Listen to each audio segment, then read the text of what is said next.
Hello and welcome to Maths with Jacob. This lesson will focus on stem and leaf plots worksheets. So here we have a video which gives us some worksheets on the topic of stem and leaf plots.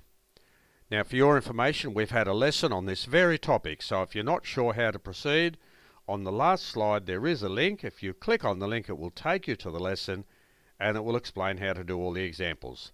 I'll leave this slide on for a minute or so before I move on to the next slide, but you can pause it for as long as you like.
Okay, I'll move on to the next slide now, and here it is.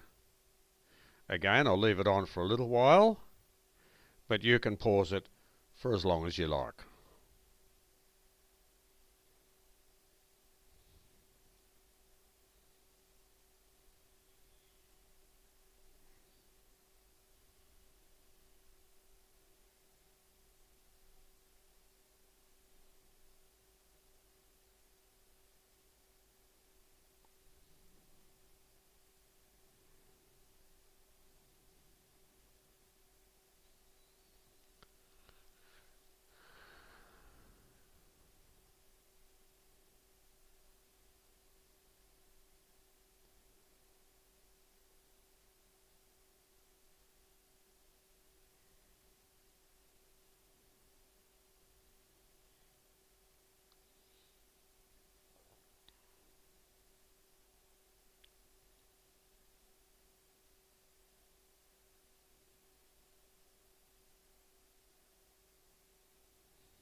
Okay, I'll move on to the last slide now, and you can click on the available link if you need help with any of these exercises.